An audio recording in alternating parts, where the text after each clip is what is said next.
Men are not the prize that they think that they are. I made a video last week about how I've been single for almost 2 years and that it's true what they say. The longer that you've been single, the easier it is to stay that way, to the point that I can't really picture myself in a relationship because I don't really like anyone. I've only liked 2 people in the last 2 years. And while most women did agree with me that they feel the exact same way, shared similar experiences, of course, here come along the men somehow making it a negative thing. Saying things like, I know a lot of elderly women that would love companionship, telling me that I need to speed up my sense of urgency because yikes, I'm 35 and it's not looking good for me, as if I care. Old. Uh-oh, it sounds to me like the crust on your cheeks has gotten burnt up and bitter over the last decade, huh? Let's just go ahead and break this down for a second, sister. You see, woman, men are indeed the prize. You pretty much said it yourself. You've only been obsessed with 2 Chads in the last few years, which means that those were the 2 men that you wanted to be exclusive with you above all of the other men on the face of the planet. And when you want something that you must work in order to obtain, that is the very definition of the prize. Now, we all know that you're aware of this. After all, if you didn't agree with the sentiment that men are the prize, then there would be no need for you to be posting this oil drum of salty cope on the internet. Think about it for a second, lady. You have a virtual army of women who are agreeing with your sentiment, and yet it's the men who don't who trigger you to the point where you feel compelled to make a cringe video for our amusement, which is hilarious because it proves that men are not only the prize, they're outright rejecting you in the process. And pointing out the fact that I must be lonely because I don't have a ring on my finger, which is actually hilarious. I wish men were the prize. I think that that would actually be amazing. But the truth is that most of you are embarrassing. And sometimes keeping a man is embarrassing, especially when everyone around you knows the kind of man that he is. So how is it a prize to be with someone who doesn't treat you well? Man, you are one pathetic loser. No offense. Alright, answer me this, sweetheart. Which is more embarrassing? Spending your life with a man who will do everything he can to make you smile, or you posting cringe on TikTok as you complain about how you chase after men who have no problem cheating on you because they're the very same men that you want? You think that you're owning the men that you don't want, but those are the very same men who couldn't care less of what you think. But that's only because if an actual thought appeared in your head, it'd be nothing short of a fluke. You're so dim-witted that you have no idea that you and your girl besties have been sharing the exact same men, and yet somehow you're blaming the men who want nothing to do with you for your massive shortcomings when it comes to your dating life. And you think that somehow this absolves you of your idiocy, even though it just makes you appear significantly dumber than you actually are, and most of us thought that was a scientific impossibility. One Dusty in particular said that it's not a man's responsibility to keep the woman, that it's the woman's responsibility to keep the man. It is! Which is laughable to me, but it is a reflection of how a lot of men think. Let me remind you that tolerating a man's disrespectful behavior for the sake of longevity and saying that you've had a partner for X amount of years, that is not a flex. The real flex is loving yourself so much that you will not settle for the bare minimum.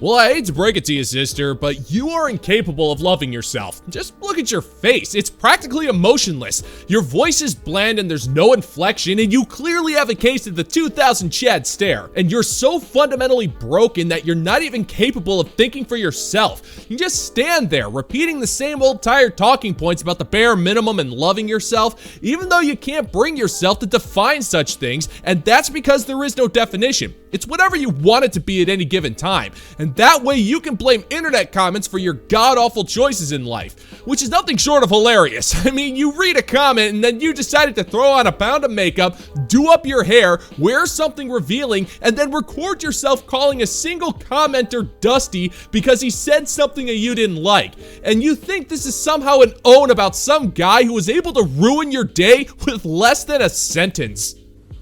Yeah, that checks out. That sounds about right.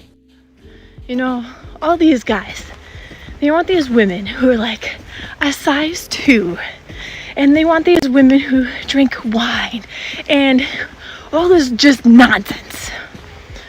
But what if you had a woman that talked highly about you behind closed doors when you weren't there?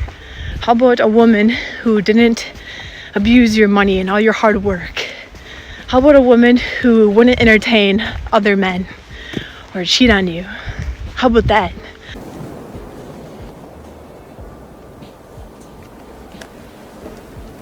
Nice try. Alright, woman, I have no idea what in the hell you're talking about. I mean, for starters, modern women subsist on a diet of overpriced takeout, boxed wine, and reality television. We never asked you to do any of that, and most self-respecting men would probably prefer a woman who wasn't interested in pickling her liver with fermented grapes. And second, well, yeah, it's true that self-respecting men would prefer a woman who wouldn't let herself go after marriage, but a size 2? Yeah, that kind of angst is typically reserved for high school teen dramas, which is something that wouldn't surprise me if you relentlessly binge watch. And finally, the reason why you're complaining isn't because those men don't exist. It's because you ignore the men who do exist. That's the long and the short of it right there. You'd rather throw yourself a pity party and record dumbass videos on TikTok instead of admit that there are perfectly good guys out there who want a good woman. But you don't want to be good to them because they aren't rich, handsome, or tall enough to quote-unquote deserve you. So you'd rather wax dramatic over it instead of just lowering your standards, which is unsurprising to say the least. How about a woman who respects you and cares about you? What about that? Do you still want that one? Which one do you want? You know, at one point in your life, when the little material things don't matter, that's when life really changes. Oh, really? Alright, woman, you want to talk respect? Okay, great, let's go there. You have zero respect for the majority of the men out there because you refuse to acknowledge their existence. You're trying to act like you're this rarity when you're just a carbon copy. You're laying it all out for us. You couldn't go 60 seconds without pointing out any form of material gain, which leads me to believe that you're only willing to be loyal, kind, and respectful to a man who's willing to pay for it. But here's the thing, sister. Those types of men are not interested in you when it comes to anything long-term. He couldn't care less about the respect and love that you'll pretend to give him because he sees past the front. Sure, he'll gladly accept your stinky slop tank of putrid horrors because a man has needs and you're easily impressed.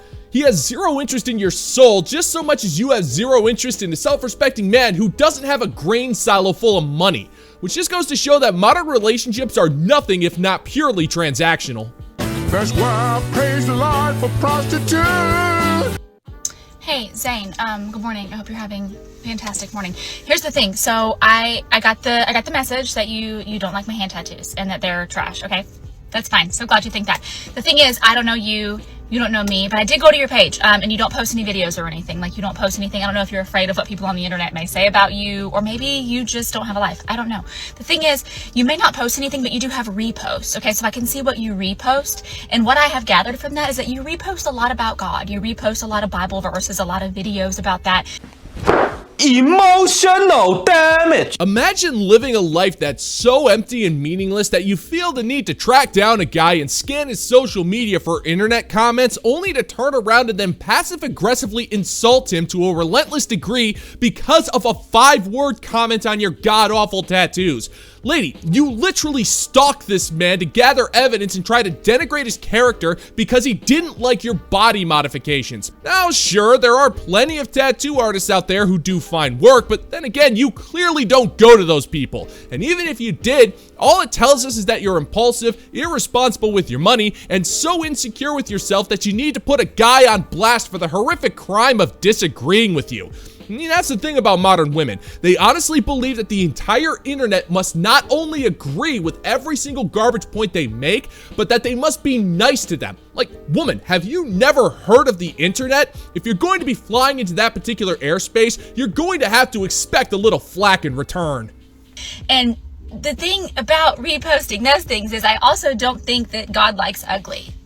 I don't think he does. I don't think that he wants you to get onto the TikTok, onto the internet, and like get your little fingers going and comment on women's thing, calling them trash. So, you know, repost what you want, you know, keep doing you. If you think that that's working for you, you go for it. But I don't think that I don't think he would like that very much. So Anyways, that was all. I hope you're having a really great morning, but I did see your comment and just wanted to have a quick little chat. Okay, that was all. Trade out. Love him though. Bye. Blasphemer! Okay, Princess Sunburn, you're in no position to be speaking on behalf of the man upstairs, but if you want to go there, fine, let's go ahead and do this. Now, according to most doctrines of this particular religion, your body is supposed to be considered a temple, and under that regard, it must be held with the highest of care and respect. Now, we have countless passages to back up this sentiment, but if you want to get more specific, let's go ahead and take a look at this passage from the book of Leviticus, chapter 19, verse 28. You shall not make any cuts to your body for the dead or tattoo yourselves. And though I'm not an expert, I believe that the other Abrahamic religions follow the same sentiments as well. But even if that wasn't the case, who freaking cares? Some guy called you out for having terrible taste in body art. Move on with your life. Now, I don't know if anybody's ever told you this, sister, but there are millions of people on this planet, and the majority of them are going to disagree with you. And that's not going to change because you're clearly insecure with yourself. People are under no obligation to sympathize with you because, well, let's face it, you don't do that either. So you should probably think about that as you get yet another ass-ugly tattoo to compensate for your terrible life choices. I'd like to take a moment to give a shout out to the fine members of the Bounty Board over on Patreon for their continued support of my work as I get content out to you fine gentlemen and gents out there every single day. So to the fine members of the Bounty Board, I salute ya. All hail! And if you're interested in supporting the channel, check out the Bounty Board over on Patreon, where $5 a month gets you access to exclusive content you're not going to find on YouTube. And of course, you can always support the channel by liking this video, sharing, leaving comments, and if you're enjoying my particular brand of comedy, then I hope I've earned your subscription today. I'm gonna try to say this without screaming, okay? We are the first generation that get to live like this. As a woman, we are the first generation of women that are not oppressed by men. And look at what they're doing to that. Just think about it, ladies. We are the first generation of women that do not need men for our bank accounts. We are allowed to vote, okay? We are allowed to have jobs. Like, think about that. Congratulations!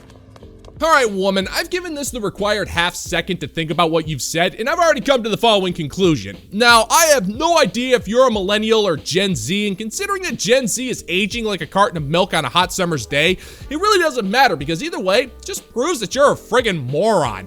Now, you're saying that yours is the first generation to not have to rely on men for bank accounts or be allowed to vote or own property, even though all of those things have been possible long before you were ever hatched. And on top of that, I hate to break it to you, sister, but you've never experienced depression. Not a single day in your life. You live a life of extreme privilege where you have significantly more rights than men. There are laws written specifically to support you. You have a baby maker, so that makes you exempt from mandatory conscription in times of war, and you're allowed to relentlessly bash the very system that supports your rights without the threat of having to take a cup of battery acid to the face.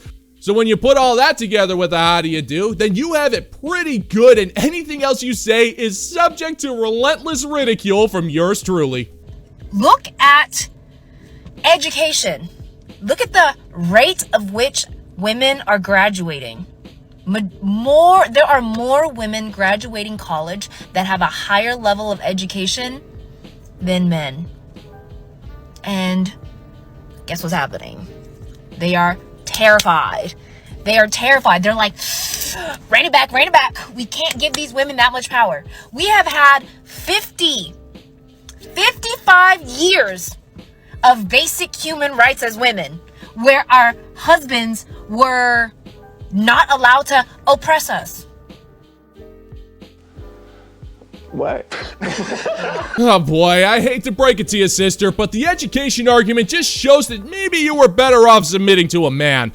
Despite all of the educational advances you claim to have, you're blind to the fact that all of these colleges do is trick you into paying exorbitant amounts of money for a 4-year party that was fueled by 5 o'clock vodka, one-night stands, and term papers that you most likely paid for. And all of this was in exchange for a piece of paper that does virtually nothing for you. I mean, name me 3 things on how your degree in marketing has benefited you. I mean, go ahead. I'll wait. I have the spare time.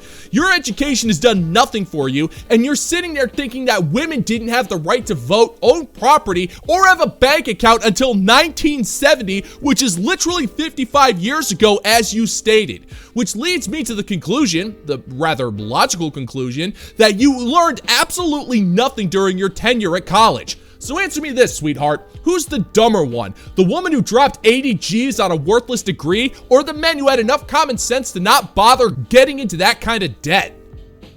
And what are women trying to do with that? What are women deciding to do? Because now our brains are starting to, like, you know, develop a little bit. Being like, actually, I don't think I want children. Actually, a husband sounds like slavery. You know? Actually, dating a man sounds like torture.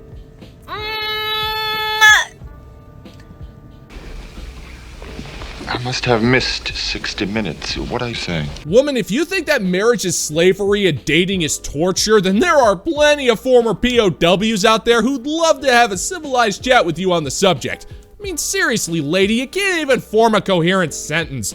Then again, maybe that's just because you only had 55 years for your brains to develop or something. I honestly don't know. Like, what in the hell is your point, woman? What exactly are you trying to say here? You just can't replace words with cartoon sound effects and think that you've made an actual argument to support your absurd claims.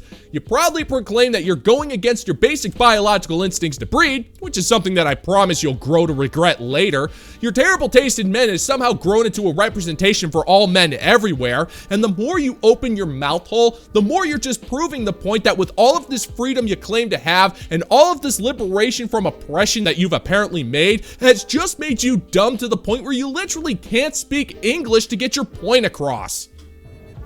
Think about it. Think about it. We are the first generation of women that are able to live a lifestyle in which we get to decide what we want to do. We get to decide if we want to have children or not. We get to decide if we want to associate with men or not. We get to decide if we want to buy a house with our best girlfriends. Because we are afforded that luxury. We can pay our own bills. We have a higher level of education. We can cook, we can clean, we can travel, and we don't have to feel like this impending doom of a dark cloud that is men. You know? Crazy! Lady, you're scaring us. Alright, let's go ahead and break this down for a second, sister. You're saying that when you cook and clean for a man, it's slavery, but when you do it for yourself, it's empowering. It is oppression for a man to pay your bills, but it's liberating when you do it. And when a man buys you a house, then it's an affront to womankind, but when you do it with your girl besties, well, then you're just setting yourself up for a massive machete fight over the last slice of cheesecake, but that one is neither here nor there. You're celebrating the fact that you've somehow managed to work a job, to earn money, to pay bills, to buy food that you cook for yourself in order to live in Western society, which just means you're doing literally the bare minimum to live in that very same society. And you think it's some kind of an own against men, even though men have been doing literally the same thing without the help of women for literally centuries, which I'm not sure if you know this, but centuries are a teensy bit longer than 55 years. And you want to know something crazy? We've been doing it for hundreds of years, and we don't feel the need to brag about it because at the end of the day, it is not that big of a deal to successfully feed yourself without screwing it up.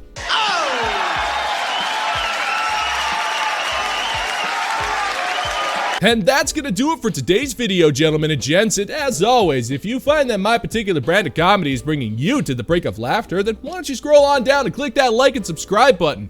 Ring the notification bell, leave a couple of comments, and make sure to share this video so we can give the good old-fashioned middle finger to the YouTube algorithm. Thank you once again for checking out the new video, gentlemen and gents, and until next time, peace out, homies.